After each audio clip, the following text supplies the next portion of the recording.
Yeah. Okay. All right. Thank you, everyone. Can everyone hear me? Nod your head. Thank you. Okay. Hello and welcome to Born in the USSR, Raised in Canada, which is the second event of its kind. In December of last year, several of us participated in the first such event, Born in the USSR, Raised in California, Conversations Across Time and Borders. And it's nice to see some of those who participated in that event and also who attended that event in the audience now. That reading was organized in conjunction with the publication of Masha Rumer's book, Parenting with an Accent. Hopefully everyone can see that. And the recording of the reading is available on the Punctured Lines website. Olga Zilberborg, the author of Like Water and Other Stories, who is handling the technical side of things today, thank you, Olga, came up because there's so many of us who are writers from the former Soviet Union. She came up with this really marvelous idea to have another such event, this time with participants from Canada. We were in the planning stages when on February 24th of this year, Russia invaded Ukraine. While the December event was a very happy occasion, we're doing this event during wartime. Although we're experiencing this war from the safe distance of the diaspora, we all have family, friends, and/or ties to one or both of these places. And despite being thousands of miles away, this war is rippling through our community, affecting us all in very direct ways. We are doing what we can to help, and this event is intended as a fundraiser for Ukraine. We thank everyone who has contributed and who continues to contribute, and we have links to organizations that have been suggested by those of us taking part in this reading, which we'll be sharing throughout the event. We'll be putting them in the chat. You can also find them on the Eventbrite announcement that you used to register for this event, and on the Punctured Lines website, and on the many announcements that we've put on Facebook and Twitter. While we understand, of course, that not everyone can contribute at the moment, we ask those of you who can to please do so, and please everyone continue to share and spread the word. In Olga's very well-observed phrase as we were planning this reading, our diaspora has always been united by our differences. There are various ways in which we've been dealing with this current war, but we're encouraging ourselves and others to take the time to hear each other's stories, and to remind ourselves that we are each other's most keen readers and listeners. We are, of course, united by the many commonalities of our experience. And a large part of our effort at Punctured Lines is to carve out the space for writers from the former Soviet Union within the dominant cultures of our respective homes. By getting to know each other and each other's work, we continue to find means of telling these immigrant stories in nuanced and resonant ways, which is what we'll be doing today with these marvelous writers who have joined us. And thank you to everyone who is participating in this event. And thank you, Olga, for having the brainchild to have this event in the first place. Some brief logistics before we begin. I will introduce each participant before they read. We're asking audience members to please keep yourselves muted, and I believe you can't actually unmute yourselves until the Q&A portion. Olga and I will have some questions for the participants that we've prepared, but then also we will open the floor or the room or whatever this is to audience members, at which point you'll be able to unmute yourselves to ask your question, but also feel free to put it in the chat and we will read out the question. Thank you all very much for joining us, and let's begin with our first reader. Maria Reva writes fiction and opera libretti. She is the author of the linked story collection, Good Citizens Need Not Fear, which was inspired by her own family's experiences in Ukraine. Maria's stories have appeared in The Atlantic, McSweeney's, Granta, the Journey Prize Stories, the Best American Short Stories, and elsewhere. She won a National Magazine Award in 2019 and was a finalist for the Writers' Trust of Canada 2020 Fiction Prize. Maria was born in Ukraine and grew up in New Westminster, British Columbia. She received her MFA from the Michener Center for Writers at the University of Texas. Hi, thank you for that introduction. And thanks for having us all here. This is such a treat to be able to gather together today. So I'll be reading from my linked story collection, Good Citizens Need Not Fear. I will be reading from a story called Miss USSR. And it is set, well, the entire collection is set right before and right after the fall of the Soviet Union. And this specific story is right before everything falls. And here we go. I'll read just a couple pages from that. On Monday morning, the phone on Konstantin Ilyich's desk rang. He reached for the receiver without taking his eyes off the budget sheets spread before him. "You didn't alert us to the beauty pageant," said a woman on the other end of the line. She introduced herself as Irina Glebovna, the new Minister of Culture, his most superior. Never before had a minister called the lowly Kirovka Cultural Club. He turned down the steady prattle of the radio, welcoming the interruption. "My sincerest apologies," he offered. "Did you want to enroll?" She ignored this. Contestants lined up around the block, she said. A victory parade, a marching band, Konstantin Ilyich. With what funds? She drew out her vowels but swallowed the word endings, exaggerating a posh Muscovite accent. "People volunteered," he said. "Civic duty." I heard a recording of the winner's talent routine. She was referring to Arenko Bondar's singing of "The glory and the freedom of Ukraine has not yet perished," once the anthem of Ukraine, banned by Moscow since 1922. The singing, Irina Glebovna remarked, it wasn't very good. Konstantin did not disagree. He hoped that this was all the minister had to say on the subject. "I can't help but think," here her voice sharpened, a butter knife swapped for a boning knife, "that the girl, your Miss Kirovka, earned her title on political grounds." Aesthetic grounds, Konstantin wanted to argue. Arenko possessed an outlandish beauty, moonlit teeth, freakishly large amber eyes, long silvery hair that doused her back and shoulders like mercury. But Konstantin, being what he was, a slouchy 47-year-old male with an uncertain marital status, he thought better than to extol a teenager's looks. He settled on, "The judges chose her, not I." "You must be pleased with yourself." The minister's tone suggested the opposite. "Your counterpart in Kiev was so charmed by your contest, she was about to organize one on the national level, Miss Ukraine SSR. Whatever Kiev is planning, I have nothing to do with." Yet Konstantin couldn't help chuckling, proud his pageant idea had caught on. "Kiev is no longer planning," the minister corrected. "But next thing we know, it'll be Miss Estonia SSR, Miss Latvia SSR, Miss Georgia SSR, Miss Chechen-Ingushet ASSR. Konstantin knew that each of the countries she listed had been the site of recent mass demonstrations calling for independence. And so, you can't stop them all. He regretted the words as soon as they tumbled from his mouth, knowing he'd gone too far. After an awful pause, the minister's words were soft, measured. "You'll make an announcement, revoking the girl's title." Konstantin waited, hoping the minister would break into laughter. This was the sort of thing the preceding minister of culture was rumored to have done, pretend to bestow punishment, then tease his victim for being so easily duped. "I understand it's a difficult time." The minister's speech had regained its false drawl. "When was it your wife left you? 3 months ago?" 3 months and 6 days. How did the minister know? "At least no children to split." The minister kept on in studied sympathy. "No need to prove yourself to anyone, Konstantin Ilyich. I'll have a journalist give you a call. One small correction and you're done." When the phone rang again an hour later, likely the journalist, Konstantin did not pick up. He would wait this one out. Surely the press and the minister had more important matters to attend to and would soon forget about his dethroning statement, his backwater town. So that's the opening of the story. And no, the minister does not forget about him. So the story goes on from there about the status of this beauty queen from a small town. Thank you. Thank you so much. And I can vouch for the fact that the story does go on. It's a marvelous story. It's a marvelous collection of interlinked stories. And I encourage everyone who hasn't read it to pick it up and read it. It was really, really fabulous. Thank you. Thank you, Maria.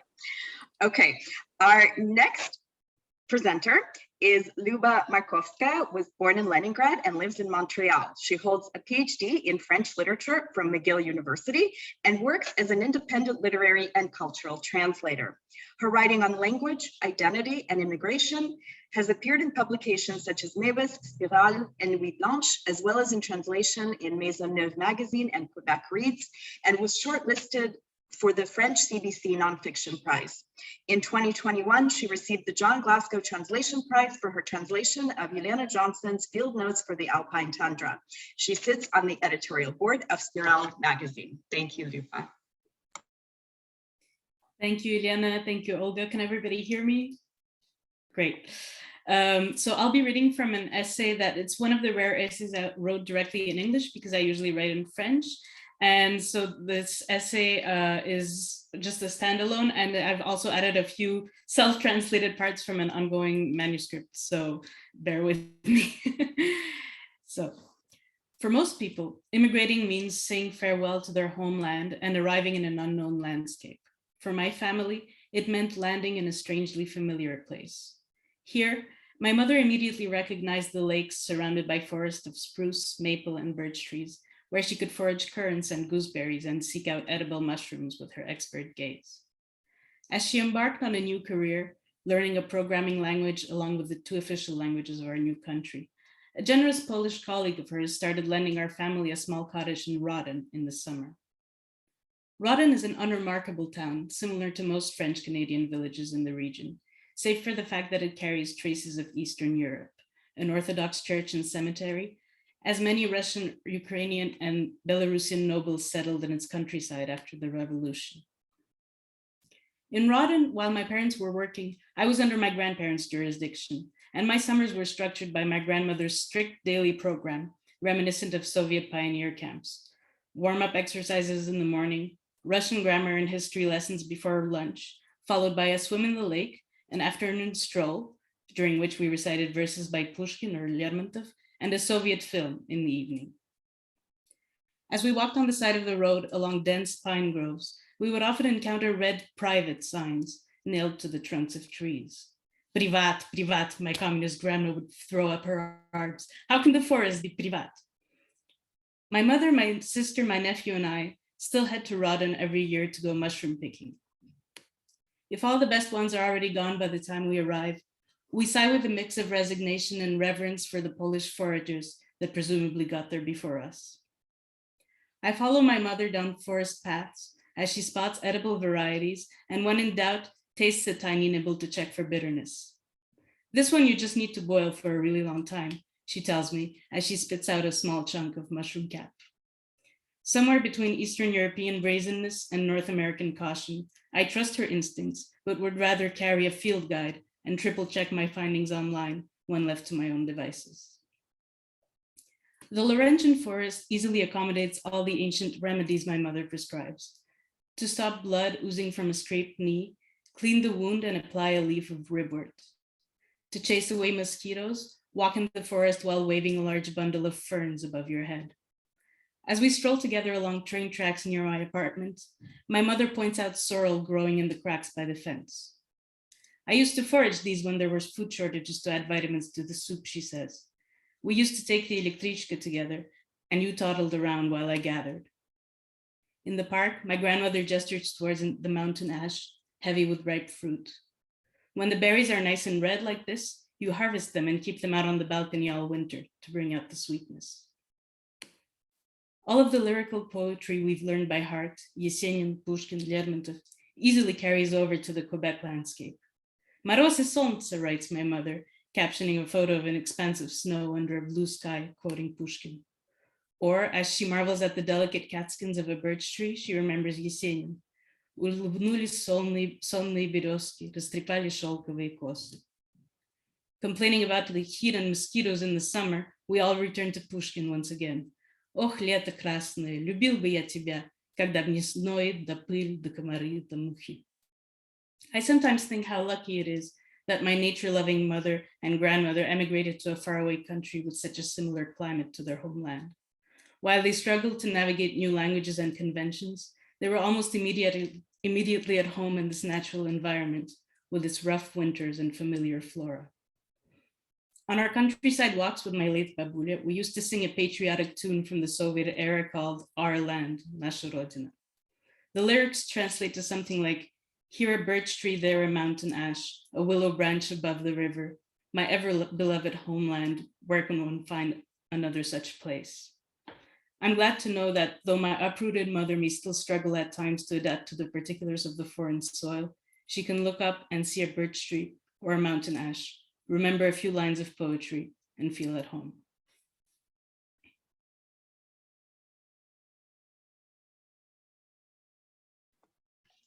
Thank you so much for that very, very lyrical and literary essay about nature. And I can't help thinking, I know we talked about this in one of the email exchanges about you chose to read that essay in part because of how similar the landscape was in Canada from where we come from and how different it is in California. No palm trees in Ukraine or Russia. Thank you so much, Luba. Okay, our next reader is Lea Zeltserman, who was born in Moscow and now lives in Toronto. Her fiction has recently appeared in Plowshares, One Story, Gulf Coast, Tin House, Electric Literature's Recommended Reading, and Conjunctions. She was a Tin House Scholar, a finalist for the Iowa Review Awards, and was on the long list for the CBC Short Story Prize 4 times. She holds an MFA from NYU, where she was a Goldwater Fellow. Her last name means fierce in Russian. She's currently at work on a novel. Thank you so much. Hi, everyone. Can you hear me? We're good? Okay. Hi, I'm really glad we're doing this reading, though, you know, not necessarily under the circumstances. So I was born in Moscow, but my father's whole family is in Ukraine, and we call them every day. And, you know, it's been a very strange few months when they say last night was a good night. There was only one air raid siren, so we could get some sleep without having to go out and sleep in the hallway every time you hear it, so that you get away from the windows. So they're in a very fortunate quote unquote position of not being bombed yet. And so this is caused very close to my heart, and I'm glad to be here. So I'm going to read from my story, Preservation. I don't know that it needs an introduction, so I'm just going to get into it. Over the past month, Valentina had attempted every procedure, from reputable to highly experimental. She had bathed Lenin's body in hydrogen peroxide and potassium acetate, employed benzene wipes, adjusted the dosages of intravenous polymer, applied refined paraffin wax in a thin layer over the face to maintain the appearance of skin, even resorted to botulinum. But the corpse had ceased all cooperation. After 70 years of successful maintenance, Lenin's body was deteriorating faster than the morticians and biochemical scientists could keep up. Patchy dark spots bloomed across the dome of Lenin's skull. His eye sockets collapsed like sinkholes. That morning, as Valentina inspected a gray fleshy protrusion on his temple, his left ear had fallen off into her hand like the handle on a poorly made clay mug. Most worryingly, there was a new smell about him, a damp, ghoulish, subterranean stench. Valentina took the creaking elevator from her basement office at the Red Square Mausoleum to the viewing chamber, where she could peek into the main room through brocade velvet curtains. Lenin was arranged on the central dais as always, strategically spotlit by a soft peach wash over his recessed features. Today he was dressed in a black wool suit with double lapels and a maroon pinstripe tie. They'd had to change his suits almost daily this week to keep up with his skin secretions.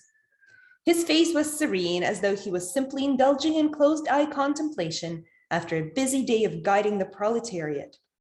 Despite the flattering shadows of the room, Valentina could see the cluster of fungus on his bald pate through the glut of concealer. The bareheaded procession of school children, pensioners, and tourists shuffled by in a cordoned walkway. Attendance had noticeably declined in the past year since the dissolution of the USSR. For most visitors, dead Lenin was just now a morbid curiosity, one more thing off the Red Square checklist, after buying ice cream plombier at the GUM and a photo with a celebrity impersonator. Biting editorials in the newspaper suggested that Lenin should be put to real rest. buried in the Kremlin's walls so the country could move on into a post-Soviet future without its history so prominently on display. Valentina listened to the hush, the whisper of feet on carpet, watched the shadowed chiseled faces passing under the peach light, and in the middle of it all, Lenin, glowing on the dais, magnetizing attention towards himself, the epicenter of their gaze. Most people thought of death as an instant, a transition from being to not being, like flipping a light switch. But Valentina understood it as a progressive condition everyone was born with, a deterioration that was irrevocably intertwined with life. Cellular degradation began long before and continued long after the ceasing of the heartbeat. To be able to contain the process this long, to keep Lenin's body looking nearly alive, felt almost like commanding time itself. Valentina savored, too, the intimacy of knowing someone after death. Her relationship with Lenin had exceeded her marriage. She knew that pale, waxy body better than her ex-husband's and better than her son's. Living bodies changed constantly, acquiring new moles and stretch marks, growing hirsute or bald, racked with new aches and smells and destructive bad habits. The encroachment of menopause was rendering Valentina's own body alien, from the hot flashes that left hives under the folds of her breasts to the relaxation of her jawline, its slow sag. Some mornings she looked down in the shower and barely recognized the landscape. Lenin's body, on the other hand, had been comfortingly consistent. Valentina had memorized the mole constellation on his back, the soft skin valleys between his ribs, the gaping maw of his abdominal incision, how the wiry bristle of his copper chest hair felt across her palm. But now he, too, was changing, rejecting all attempts to preserve him. Thank you.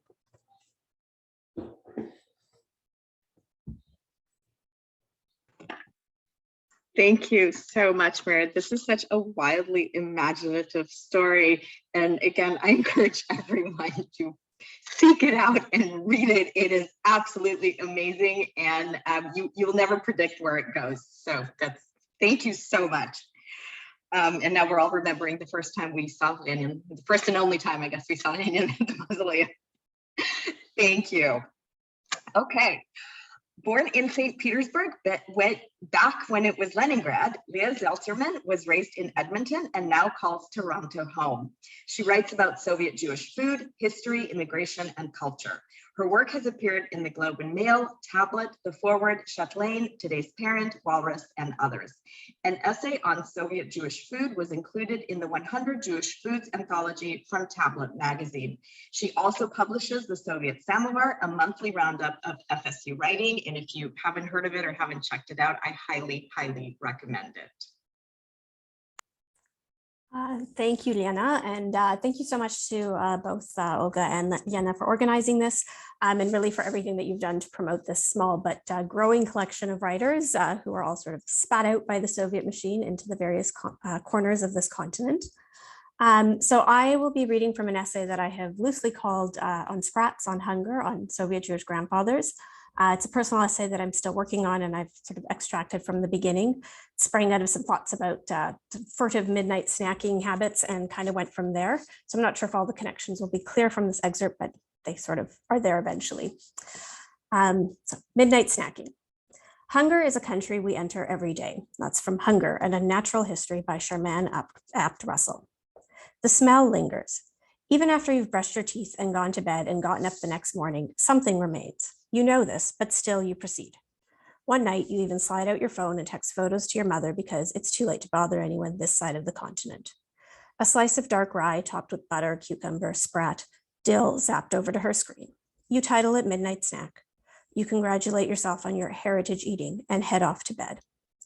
Most of the time, though, you don't bother with the fixings. The bread, cucumber, dill, those are for show. It's late and you're tired, but somehow still compelled to the kitchen, so mostly it's just you, a fork, and the dripping oily tin, packed with its tiny fishes that are eaten whole in one go. Yes, slightly crunchy bones too. And maybe it's not even midnight. Maybe it's noon and you're too overwhelmed by the world to lunch properly. You need something. And in those moments, there's always a tin of sprats beckoning from the cupboard. That tin with its gold Russian and Latvian lettering and a picture with church spires. You are still not of this place, is what it tells me. I know this because of that smell, that oily messiness. It splatters when you open it and drips while you eat, leaves a residue in your garbage bin, forever out of step with tidy suburban kitchens or those starkly modern city kitchen remodels. It's an interloper, even in my often messy kitchen. The smokiness covers the fishiness, but somehow also magnifies it.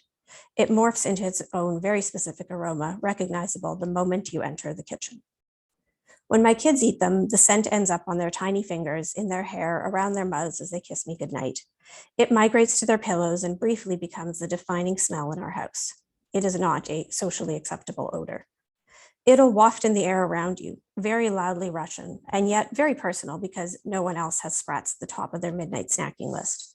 Sometimes it fades into the background, but then someone enters the room and recoils slightly and you notice it all over again.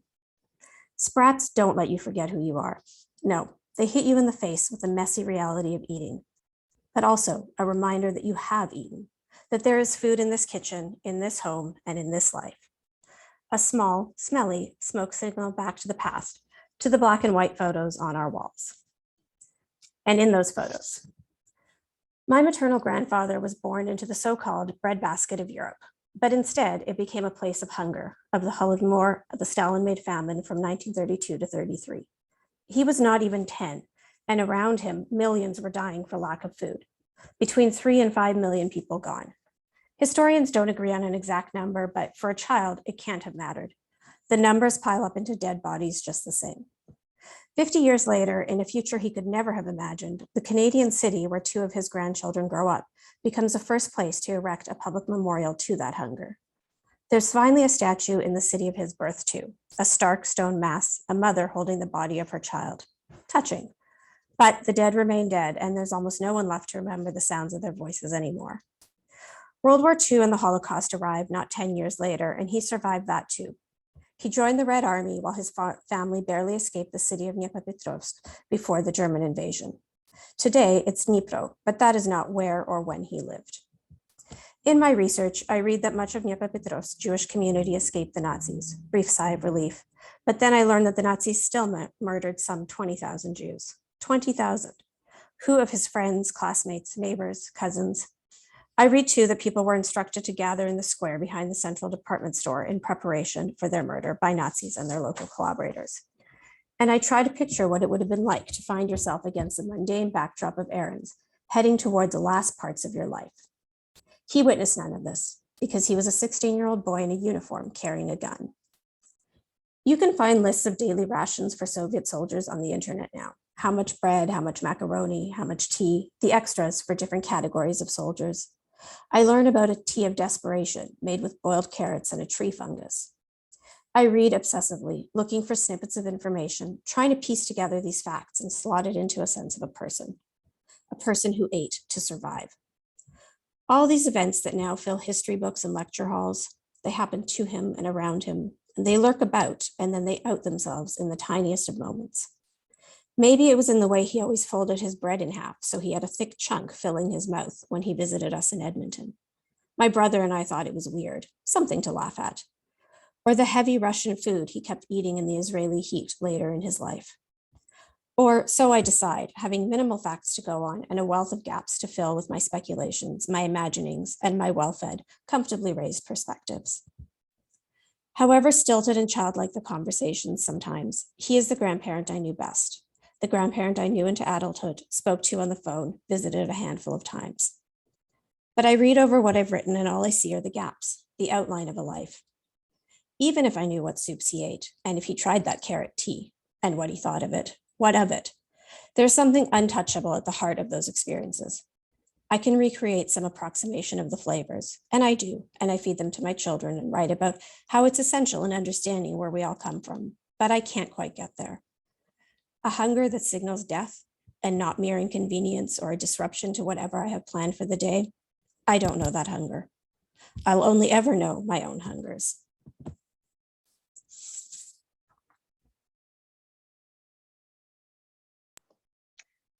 Thank you, Lea. That really was, sorry, I'm just reading the chat. That really was an amazing piece. I think we all need a minute. And I think also, yeah, some of us have similar experiences with grandparents, of course. Yeah, I always say Leah's writing is the only thing I think that makes me cry and makes me hungry at the same time. So now I'm hungry and crying. That's okay. Okay, thank you so much. Maria Bloshteyn was born in Leningrad and immigrated to Toronto when she was 9. She received her PhD from Toronto's York University and was a postdoctoral fellow at Columbia University. Her main scholarly interests lie in the field of literary and cultural exchange between Russia and the United States, with a special focus on Dostoevsky's impact on American literature and culture. She is the author of The Making of a Counterculture Icon, Henry Miller's Dostoevsky, the translator of Alexander Kalich's Dress Rehearsal, a story in 4 acts and 5 chapters, and Anton Chekhov's The Prank, and the editor of Russia is Burning, Poems of the Great Patriotic War. Her articles have appeared in a number of scholarly and not so scholarly journals, and her translations have appeared in a number of journals and anthologies, including the Penguin Book of Russian Poetry.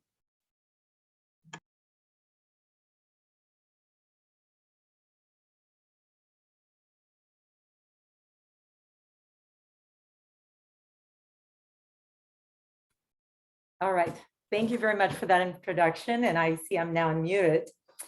What I'd like to do is to read from an essay that I wrote in April. At the beginning of the war, the Ukrainian writer Andrei Kurkov asked everyone to keep a diary. But alas, I have never been successful at keeping diaries. So what I thought I would do is write a series of personal essays about what's happening and how the war is affecting us here in Toronto, and how it's affecting my friends who are very intertwined with the Ukrainian community, the Russian community, how it's affecting their families. So what I'd like to do is to read two of the opening pages of an essay that I called The Horror and the Shame of It All, Russia's War in Ukraine, and that I wrote back in April. As the war breaks out in Ukraine, a war that we in Toronto see mostly on the news and social media, my teenager holds her cell phone out to me. "Mom," she says in a strange voice, "take a look." It's a phone video of a family in Ukraine about to run down to the bomb shelter, which must be in the basement of their building. In the background, along with the sirens, a woman, clearly distressed, screams in Russian, "Где тапочки?" Ah yes, tапочки, slippers, the touchstone of all FSU grandmothers and mothers. There can be no safety without them, bombs or no bombs. My kids must have heard that shout from me thousands of times by now. I know what my daughter is thinking. It sounds just like our family. The Nobel Prize-winning journalist and writer Svetlana Alexievich, who wrote about wars throughout her career, said that this is the first time she's looking at war close up from her native Belarusia. We're thousands of miles away in Canada, yet it also feels like the war has found us where we live. As we watch the darkness gather, the crammed trains, the caravans of families trying to flee by foot, carrying their bundled up children and frail wheelchaired elders, the bombed out buildings, the mass graves. It seems that we're looking at our own desperate kin trying to make their way out of a war zone. We're not alone. Many Torontonians rally to the Ukrainian cause. The entire Jewish community of Toronto, a large and culturally diverse group, has stepped up with fundraising, food drives, clothing collection, and on the spiritual side of things, communal prayers for Ukraine and its people. I go to a challah bake that is organized by a Sephardic women's group. In Judaism, the making of challah is regarded as a particularly propitious time for prayer, especially prayers for safety and protection. The women at the challah bake have fled from, or the descendants of Jews who fled from countries like Syria, Iran, Iraq, Jews who escaped the Farhud and other murderous campaigns. They know what it's like to be a refugee. They can relate. "May the people of Ukraine be safe and have peace," a woman in a colorful head wrap exclaims into the mic as she kneads her challah dough. "Amen," everyone responds. But as much as the Sephardic women at the challah bake empathize with the Ukrainian plight, those of us from the former Soviet Union identify with the people of Ukraine on a whole different level. We have read Ukrainian writers and poets. We have visited Ukraine as children. We have eaten and cooked Ukrainian foods. We share many cultural hang-ups with Ukrainians, including the belief in the absolute necessity of tapочки for survival. We have family and friends in Ukraine. In my case, I have no one in Ukraine or in Russia for that matter. My last Russian cousin, my last relative, died 6 years ago. And the only remaining contact I have is my mother's sole surviving friend, whom I have always called Tioterita. She's 93 and a former professor of history. Like many women of the war generation, she never married and lives alone in a small flat in St. Petersburg, a tiny, feisty woman with gray hair and round glasses that make her eyes look enormous. I called Tioterita to ask her how she is and how she's doing for medication, as the sanctions against Russia keep mounting.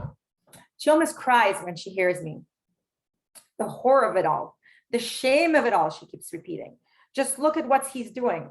She launches into a mini lecture of how the West failed to stop Putin in the previous years, how this war probably wouldn't have happened if the West had shown Putin that there are serious consequences for invasions. Then she tells me about her recent visit to the dentist. She came into the dentist's office, wished him a good day, and then said, "But it's not a good day, of course." The dentist asked her what she meant, and she told him that people were being killed in Ukraine. "Oh, that's not people," he responded. "That's scum who are getting what they deserve." Can you imagine? She asked me, outraged. A dentist said that. I'm not certain why a dentist should be held to a higher standard than the rest of the population, the vast majority of which support Putin, according to the latest polls. But I sigh with empathy. Tioterita's father is Ukrainian. Her mother was Russian. Once upon a time, it didn't matter. Now it does. Thank you.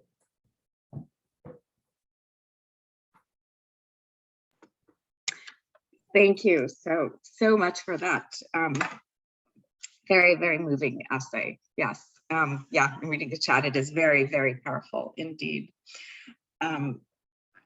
Okay. Julia Zarankin is the author of Field Notes from an Unintentional Birder. Her writing has appeared in Audubon, Canadian Geographic, On Nature, The Walrus, The Globe and Mail, Birding Magazine, Hazlitt, Three Penny Review, and Orion Magazine. She was recently a finalist for the CBC Short Story Prize. When not hanging out with the spotting scope at sewage lagoons or working furiously at her desk, Julia lectures to lifelong learners in and around Toronto. She's currently at work on a novel that features, among other things, a babushka beauty pageant. Hello, everybody. Can everybody hear me?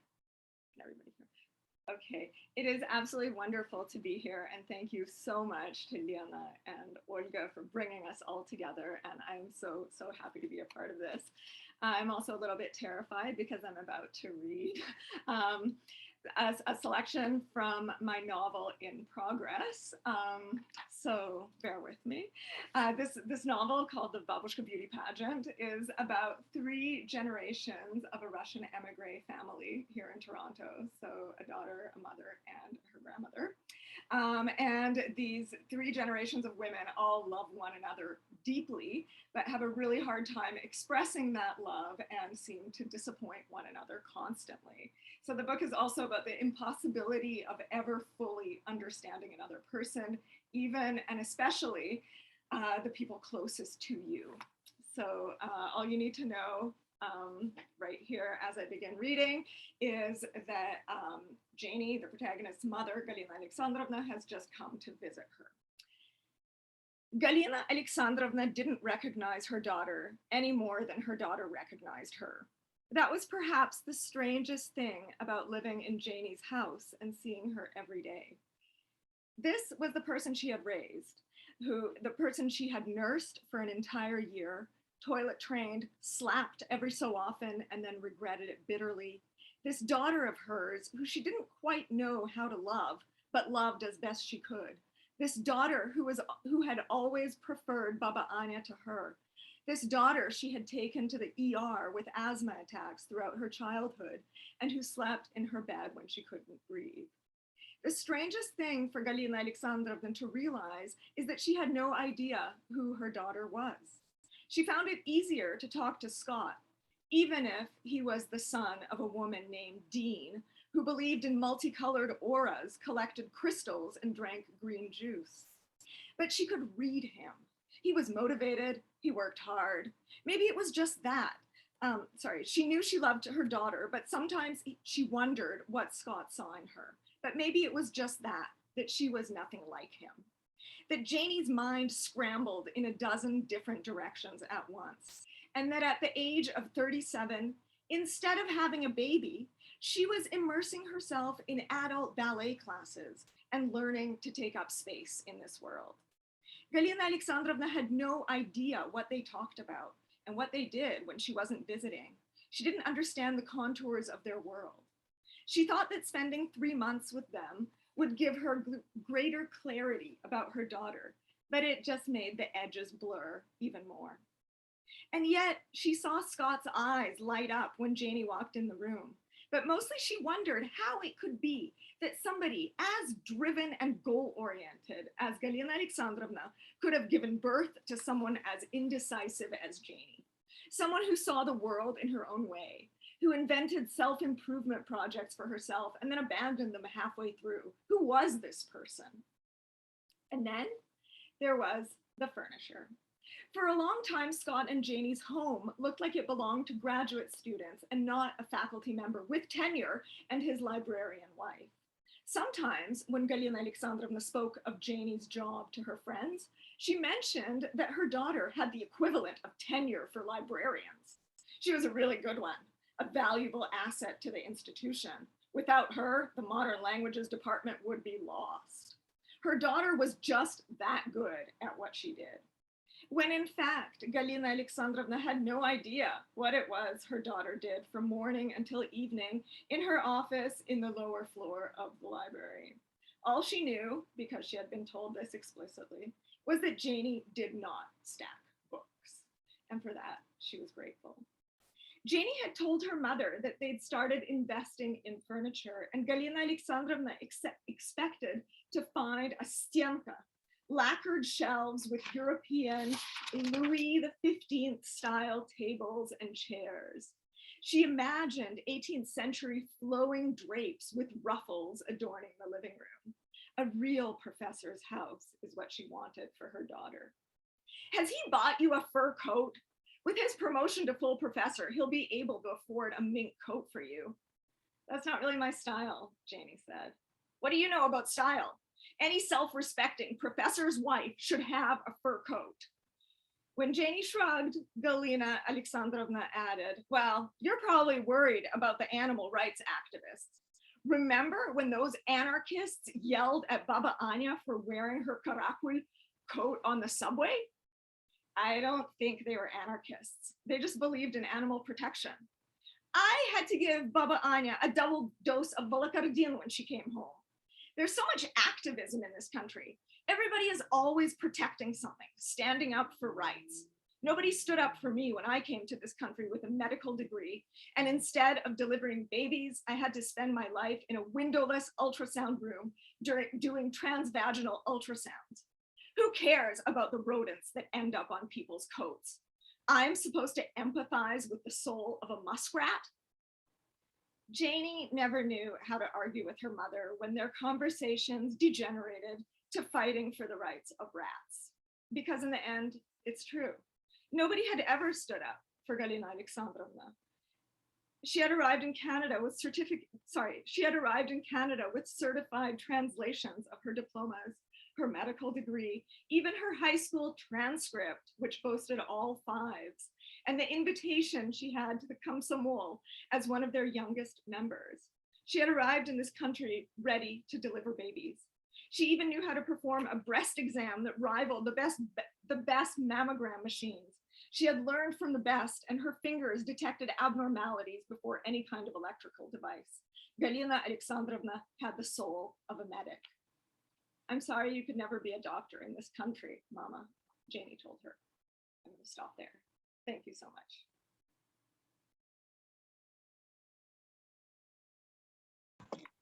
Thank you. I cannot wait to read more, hear more, see how this all turns out. This is so fantastic. Thank you so much.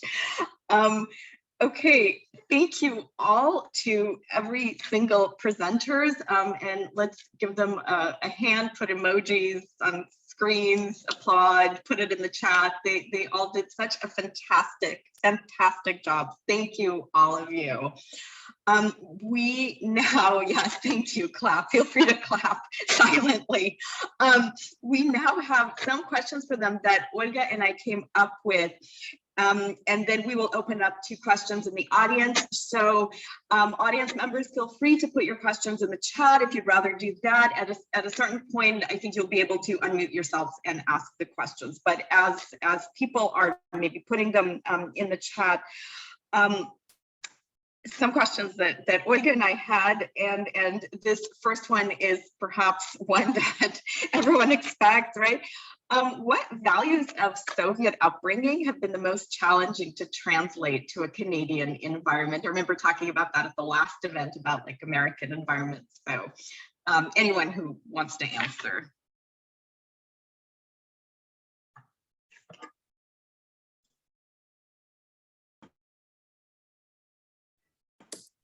This is okay. The first thing I think that comes to mind is, I guess, the level of a tight-knit family that there is there. You know, like everything from the fact that multi-generational households to just the level of involvement in each other's daily lives and the level of like advice giving on every subject.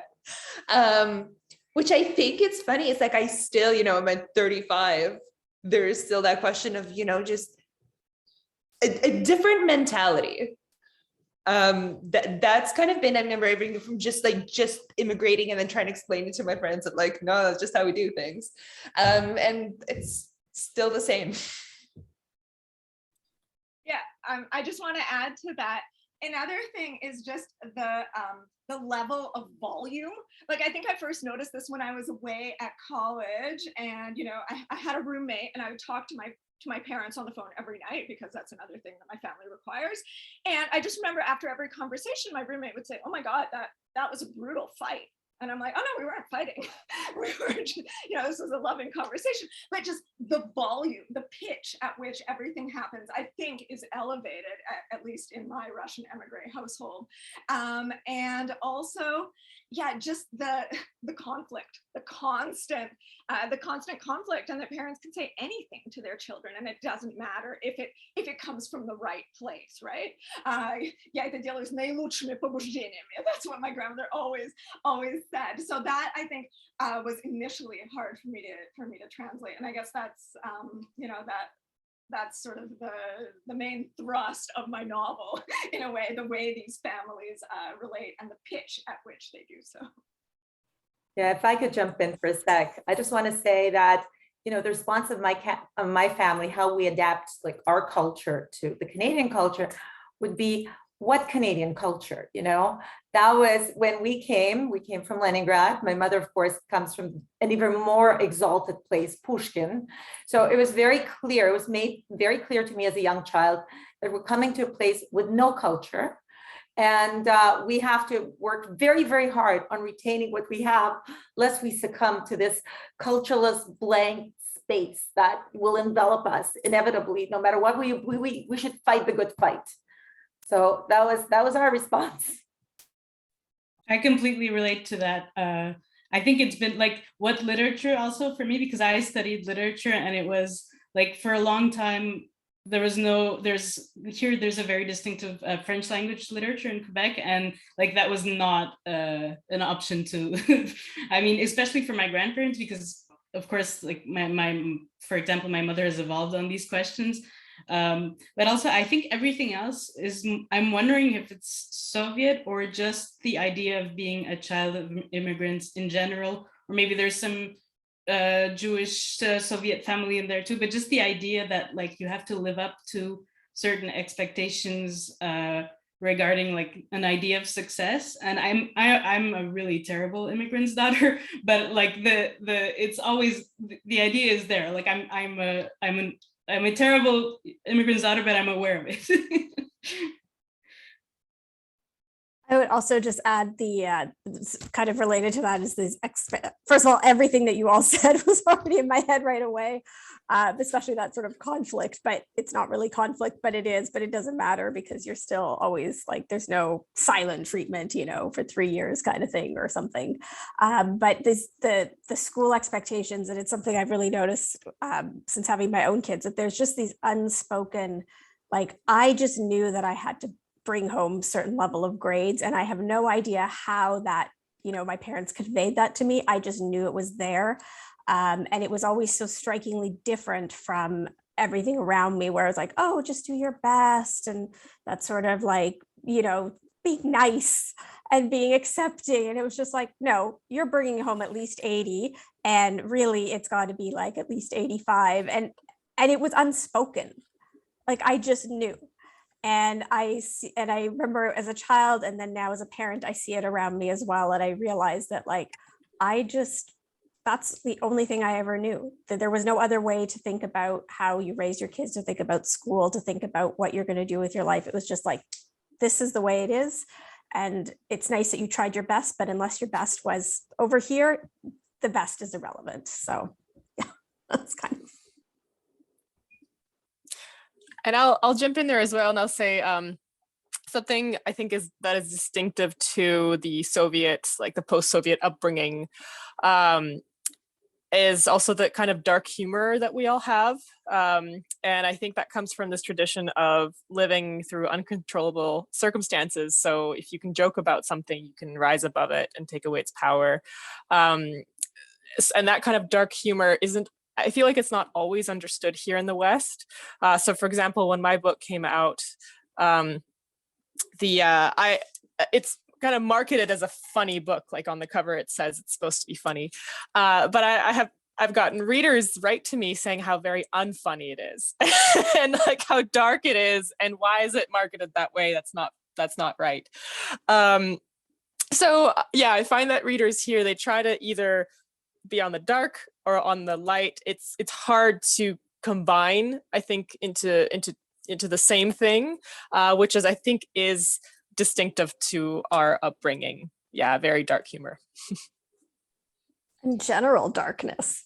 Yeah.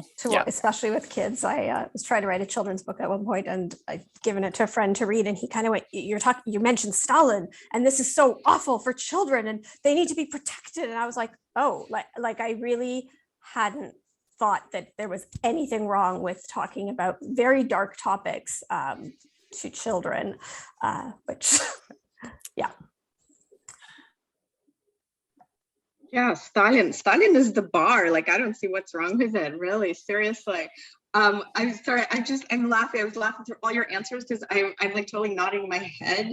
The dark humor and the grades that you're supposed to bring home. And then Julia, I swear I've had the same thing. The American friends say to me, like, are you fighting? Are you fighting? No, we're just talking. Calm down. Like, what's wrong with you Americans? So you don't get it. So I'm glad to see that this is all similar regardless of where we immigrated from. Good. Okay. So I guess this leads sort of into the next question. In the US, with so many of its immigrant groups, there now exists the term hyphenated Americans, right? There's various immigrant groups, right? And we sort of talk about hyphenated Americans, those with 2 cultural identities. For those of us who are Jewish, perhaps it's 3 cultural identities. How has being hyphenated Canadians shaped your life and your writing?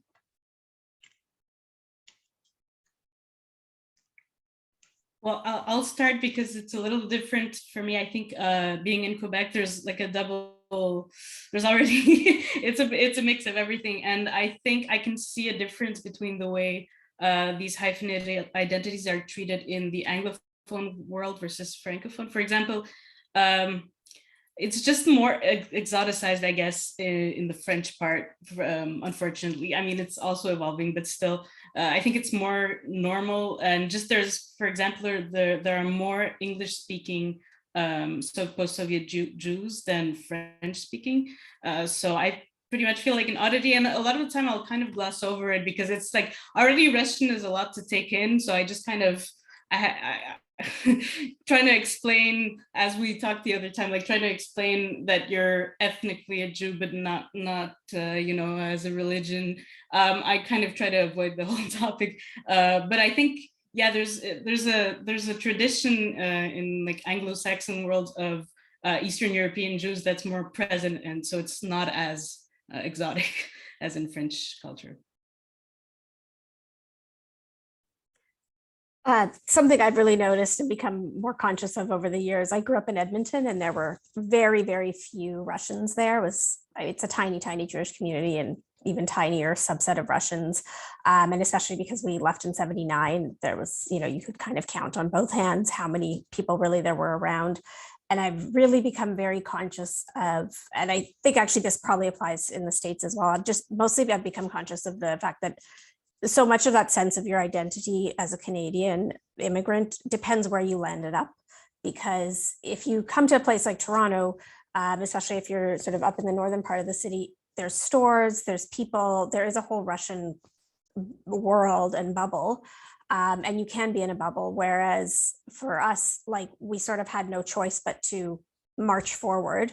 And I think partly that's just my parents' personalities, but you really couldn't just live in a sort of Russian enclave, because there wasn't one. You had to leave the house, you had to talk to people, you had to do everything in English. And so we actually ended up speaking English at home a lot. And most of my life, I just thought of myself for a long time as just a Canadian Jew, and just thought everything, there were all these weird things that my parents did wrong, but I didn't quite connect them until I was older, that like, no, it's because we were Russian and we were Soviet, and actually they were normal, just not in the circles that I was in. So I don't know if that answers the question, but for me, a lot of it has to do with really where in Canada we ended up versus I think a lot of other people. And again, my parents' kind of personality with the speaking Russian and things at home, which we did not. So I was kind of jumping off of that, you know, seeing as we immigrated to Toronto, and not just that, but, you know, we first lived around High Park, which is a very Eastern European community. But, and I spent some time in the States, and I have a lot of, especially writer friends in the States. So I'm gonna, if there's any Americans listening, which I know there are some, I'm sorry if I'm totally about to just make an assumption that's not true, but my sense is that in Canada, at least in Toronto, the way I felt it is, it's possible to be very Canadian and yet also very of another culture. And those are not incompatible. In fact, it's almost presumed, right? That, you know, where are you from? Because most of us are from somewhere, if not immediately, than our ancestors are. Although a little bit in the US, there's a little bit more of this sense of kind of a division between identities. And there's a bit more of a sense of like, some people are true Americans and others are not, which I appreciated the fact that, you know, I felt very Canadian very early on. But at the same time, there's always a conflict, right? So I remember, you know, I immigrated when I was 10, almost 10. And I remember under the covers at night, listening to CBC radio and trying to copy them because I hated that I had an accent. I hated, like, I wanted to be able to identify myself as an immigrant when I wanted to identify myself and not to be easily identifiable. And, you know, I have the advantage of being a white immigrant. But practicing that, you know, trying to not have an accent, trying to not have that like immediate marker of being a recent transplant. So complicated answer that I think I just rambled on about. So yeah, I feel like the whole identity question and hyphenated identity has just become exponentially more complicated for me now since February 24th, because I have always told people that I'm Russian Jewish, and then, you know, I spent 16 years in the United States, so then I became Russian Jewish Canadian. Added that to the equation, and I always, even though I was born in Ukraine, even though it says Ukraine in my passport, I don't speak Ukrainian. I don't, you know, I don't have much connection to Ukrainian culture or knowledge of it, actually, you know, until the past couple months when I have been actively educating myself. But there's now this I feel like it's become such a loaded term. And how do I introduce myself? I don't want to say I'm Russian Jewish anymore because I don't feel Russian, and I have never been Russian. I speak Russian, I adore Russian literature, but I have no affiliation with Russia as a country. So now it seems like former Soviet Union is the only way to go for me, or I come from Soviet Ukraine or something like that. So the identity question has just become increasingly more complicated for me, and I don't yet know how to deal with it, how to sort of think through it. Yeah. Anyway, that's where I'm at.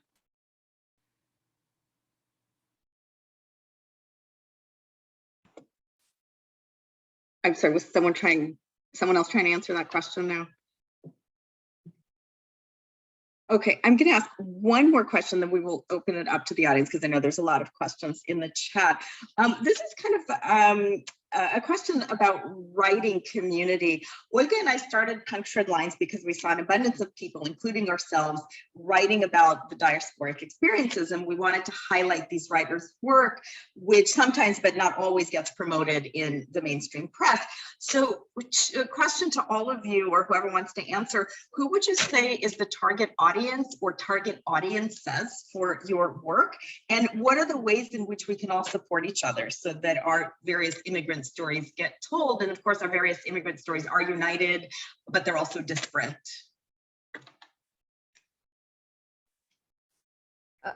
I'll jump in if no one else is. So for me, I think it's obviously I would like everybody everywhere to read my writing, but I think I often think a lot about the sort of more mainstream Jewish community. And for me, that's a very big motivation because I feel often that we're very misunderstood and overlooked, sometimes disparaged, sometimes useful and exotic, but often it's just sort of this, kind of wave aside, or there's still some of that, we rescued you and you should be grateful. Less so now as time goes on than say when I first started writing about a lot of this, but I feel like there's still so much misunderstanding. And it really bothers me. And actually probably since February, I feel like it's all come back again. There's so much of a sense of like, I've sort of on some groups that I'm in where, there's a lot of like, oh, Ukraine, and my family was from Ukraine like 3 generations ago, and I spilling out all this trauma. And I'm like, we're right here. And actually we're still here. Or people comment about how they went back to see what was there. And I'm like, we were still there. Like there were people still there. So, sometimes it comes from a place of anger. Often I try for it to be a place of more understanding. And also because I think, as I alluded to before, certainly for me as a child growing up, I just didn't understand that we even existed, or why the things I was learning at school didn't match with the things I kind of was learning about my family. So I think that's often a big part of my audience. But I find, of course, that the people who read the most are other Russian immigrants, because we get it. And that also becomes then something that really matters a lot, because it's kind of like, okay, I'm not alone in these thoughts. And so that's a really long answer. I think about the self-appropriating aspect a lot as well, like what you described also as a first-generation immigrant. As a child, I'm mindful of this because I'm writing about some of my grandparents' stories and some of my childhood memories, and I'm trying not to over-explain so as not to exoticize, but also trying to see to make sure I'm not kind of using whatever family trauma there is, because that's not how I want to write. That's not ethically what I want to do anyway. And I don't even think it gives for good literature when you have that in mind, that you're like kind of peddling the trauma. So to me, it's really important to kind of pass it through poetics of some sort. That's not just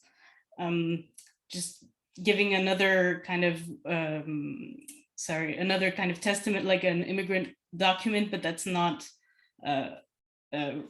that's read only as a way of telling life stories, but not really specifically as literature. So to me, it's my readers would be any reader, like not only somebody who wants the documented facts. I don't know if that makes sense. I think it's something I've been thinking about. I've actually been thinking about this a lot as I'm working on my novel, which is set in Russia. But then, it's this complicated question because on the one hand, I'm like, who am I to write about anything set in Russia? I left when I was 10, save for visits back. On the other hand, obviously, that is the subject matter that I've been involved in the last few years. But it's such an interesting challenge, right? If you're writing about the culture in which you're immersed, in which most of your readers are immersed, you can really take advantage of a lot of shorthands and understanding and a common childhood and common references. But when you're writing about a different culture, it's kind of like Luba, like you said, like the exoticizing and the over-explaining, like even the idea of like tapachki, right? Like the household slippers. I want to be able to just mention them and have readers get it and move on and not have to, be explaining like, oh, okay, but everybody has household slippers. There's a lot of slippers by the door. You always take your shoes off when you walk in, and everybody who's a guest gets offered slippers, right? So it's this funny thing where I'm realizing as I'm writing of how much there's really, how many things there are that are so intrinsic to me and my childhood and my understanding, and that I would have to really just like really spoon feed and explain to North American readers, or else just trust they'll get it eventually or not get it, as it may be.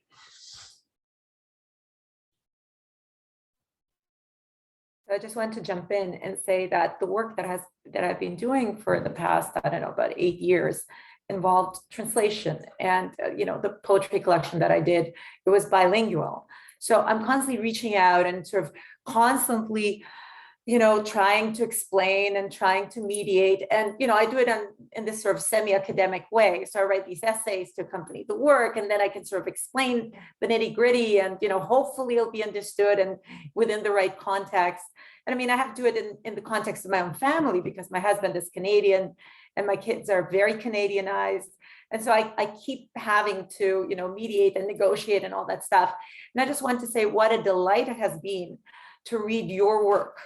What a sense of recognition, and what a they get it, they connect. It's the same sort of thing. And, reading and laughing and nodding my head, and I was reading Maria Liuta's stories and Maria Reva's, novel kind of story collection. That's a novel kind of, but not.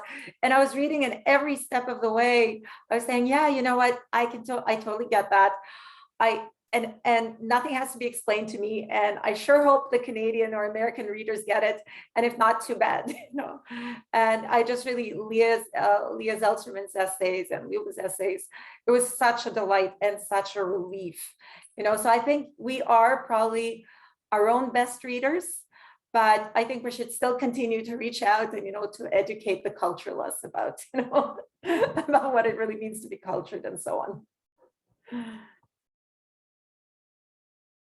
Yeah, I've in terms of who I write for, initially I thought I was writing primarily for Westerners, and I thought that it wouldn't be very interesting for diaspora folks or for people back in Ukraine to read my work, because I thought, well, since I'm writing about regular people and I'm just writing about their mundane lives, is that going to be interesting to someone who's just, who was living that life after the collapse of the Soviet Union? But I have been pleasantly surprised that, yeah, it's like you all have said, that diaspora, we definitely do read each other's work. So it is interesting to go back to those memories. Yeah.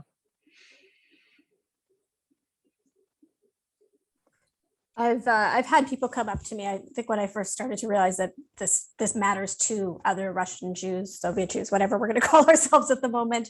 I've had people come up to me and say, "Oh, like our food it matters, or it is Jewish, or it's that that. Oh, these stories and things that happened to my grandparents matter." And I did actually realize that that's also really important to give others within our community a sense of relevance and of being seen and heard, and that, yeah, it is regular people, as you just said, Maria, but still, there are regular people, and their regular lives were not actually that regular. True. And yeah, so I think that that's actually a very important audience, not just the writers, but the other, many people across North America from the Soviet Union. I love that their regular lives are really not that regular. Yes, my God, absolutely. Okay, I think in the interest of time, we should open it up to questions from the audience. And I think at this point, audience members should be able to unmute themselves. Olga, is that right? Yeah, everyone should be able to unmute themselves. We did already have one question or two questions. One, Yeah. So I can read Yelena Limbersky's question. That feels very relevant for a topic of conversation, but how did COVID isolation affect your writing?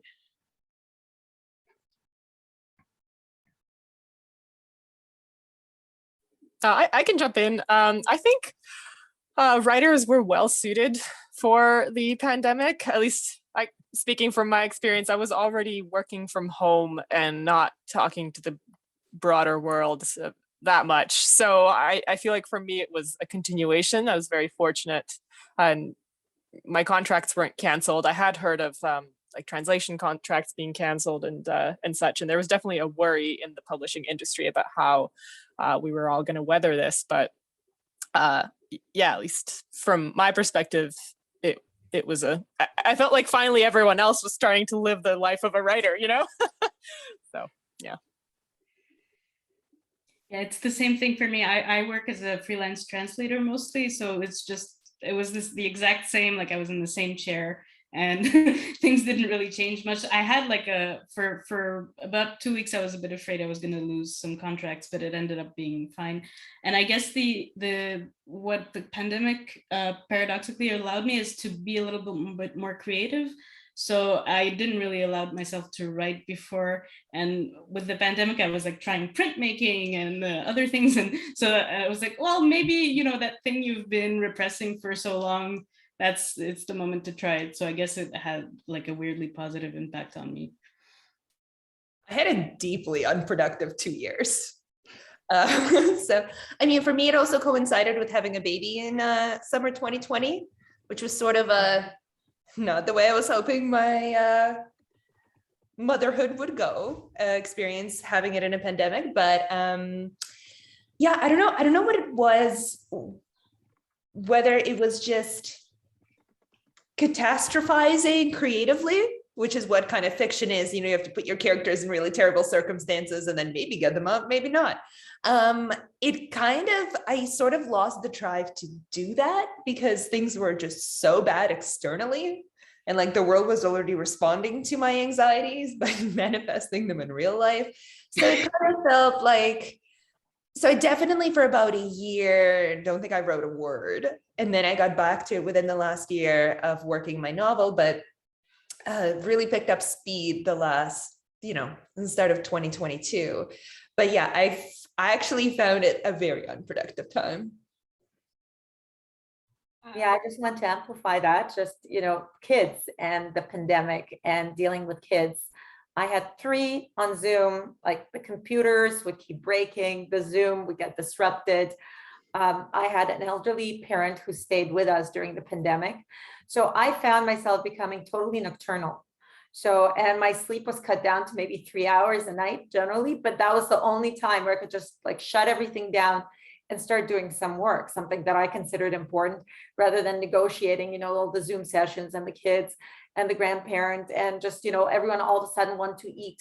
They're all eating nonstop and, you're making the food and they want a different kind of food. So you're making a different kind of food and, that kind of stuff. I found it to be very, I had like my own space carved out and that space was gone. It was completely gone, blasted away by the pandemic.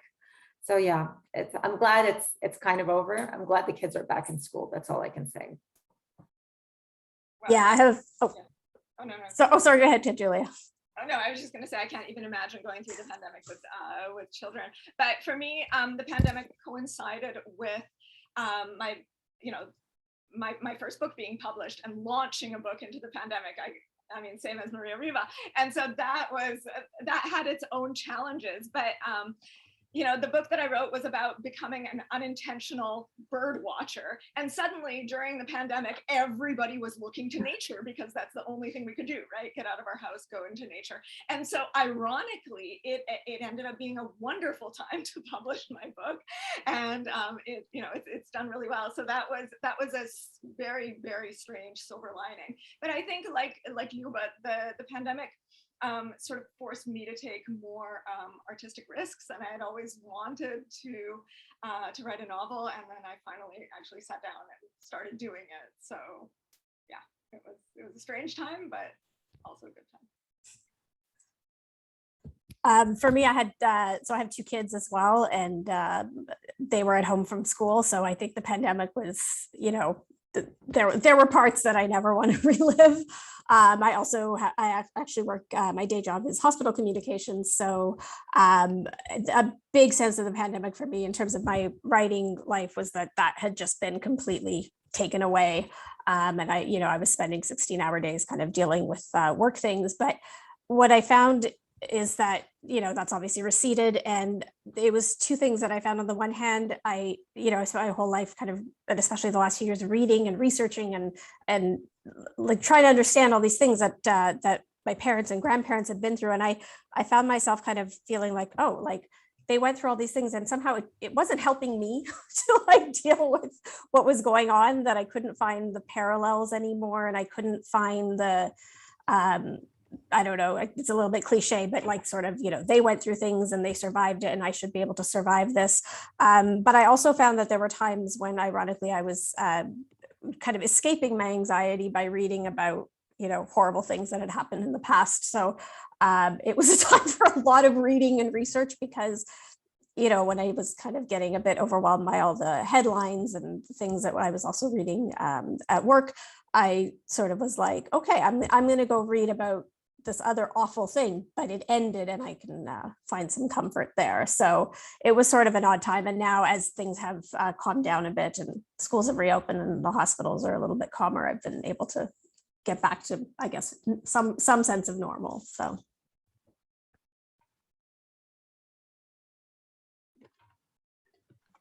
I want to just give a special shout out to those of us who have day jobs. Yeah. Children and writing and whatever else. It's a lot.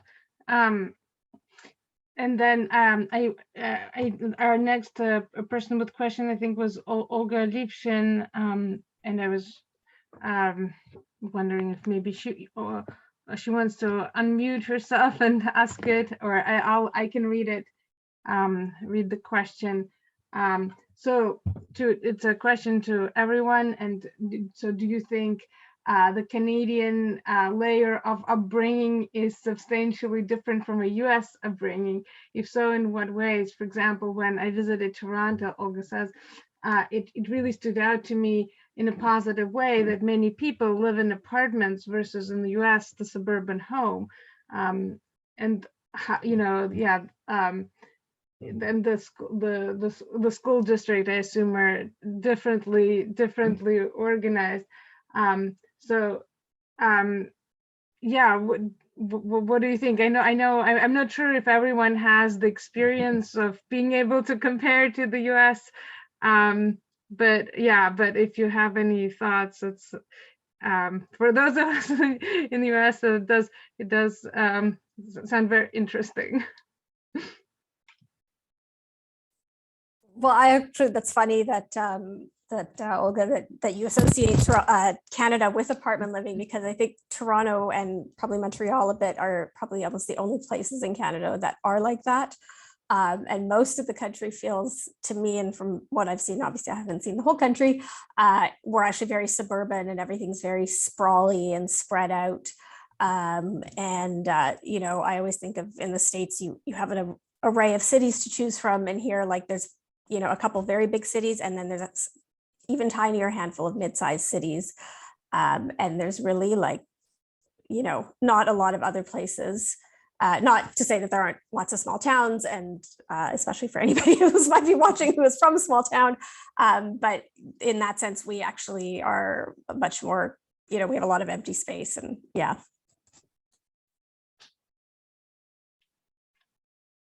I think growing up in Canada, there's a little bit less emphasis on exceptionalism than there is in the United States. Actually, everything in Canada feels a little bit less kind of ritualistic than in the US, but just kind of, we don't have Sweet 16 parties. I don't think we do. I didn't have one. But just getting back to that notion of exceptionalism, it pretty much is, like, it's more or less absent in Canadian culture, but we're Russian, we're former Soviet immigrants, so it's very present. At least it was very present in my house and my upbringing, that like, you better be exceptional, because we had to be exceptional in order to survive in the Soviet Union, because we were Jews and we made it, so you have to make it now. So like in a strange way, it came back to haunt me my whole life. So I don't know, that was just one thing that I noticed.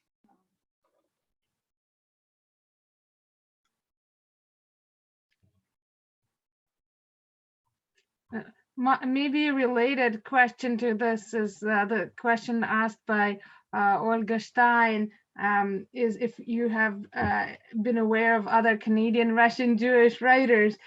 She says that she's been writing for over 20 years and didn't know that there were other Russian writers in Canada, in Toronto even, other than David Bezmozgis and Mikhail Yosel in Montreal. Yeah, that's an interesting related question, I guess. For me, that was part of the joy of being part of this event. Not that I'm not sure we're all Jewish, but definitely the Soviet experience and all of those ties that we all have, and just discovering all of your voices has been such a gift. And I think I met most of you during the pandemic, probably on Twitter, and that's been one of the things that has been keeping my spirits buoyed as well. So just discovering other amazing women writers here in Canada and in the United States writing about the Russian emigre experience, the Soviet emigre experience, has been amazing. I'm really bad at thinking of contemporary writers' names like off the top of my head, but I just wanted to add that there's actually a really strong Yiddish tradition, a literary tradition in Montreal that goes back to the 20th century, and maybe that's something you'd be interested in. There's a scholar called Chantal Ringuet who wrote about Yiddish Montreal, so maybe if that's something you're interested in, it's worth checking out. Luba, would you be able to put the name in the chat? That would be great. That sounds really interesting. And I know Natasha Sukhanos has a question, it sounds like. Okay. If you wanna, do you wanna unmute yourself? Yes, hi. Thank you so much. This is such a treat. I'm really honored to meet all of you. I know Olga from our time in San Francisco together, and Yelena through punctured lines, and just really honored to be here. I'm grateful for the company. I have a question, or maybe a strange question for Canadian, those of you who are in Canada, Canadian, whatever, Russian Jewish writers of the diaspora, which is, for me, as a Ukrainian Jew living, or also American, living in the States, in New York, it seems like, in New York, there is kind of a Ukrainian community. But I'm wondering, I guess, especially for those of you who live in French Canada, do you find that because there is more of a Ukrainian community where you are, do you feel like there is more sort of knowledge of the situation in Ukraine, the Russian invasion in Ukraine, and more activism, therefore? Or how, I don't know, if anyone would like to speak to that, kind of the Ukrainian community in Ukraine and how it's, dealing with the war, I guess. Yeah, thank you. Yeah, I could speak a little bit to that about the community in Vancouver. So I found that the community here, before the war, was pretty, there were kind of, these different waves of immigrants to Canada, right? So when we came over, we didn't really feel connected to the other diaspora Ukrainians who came here before the revolution, and they kind of looked at us like we were, these strange beings, like freshly out of the Soviet Union, Russian-speaking Ukrainians, what's that about? So like we weren't connected to them, and we tried as hard as we could to assimilate and not connected to the church community either, because religion was bred out of us for so many of us, right? So I think that changed with the war. I think there are some amazing activists here in Vancouver who have been organizing the rallies here, and they've been happening on, like, there's been so many so far, like 7 or 8, I think, at least, on Sundays. Actually, I'm going to one this Sunday. And I do find that the different kind of waves of immigrants, different types of diaspora Ukrainians are coming together now in a way they hadn't before. So even though, Putin wants to divide us all, it's the opposite is happening. I've never felt more connected to my community.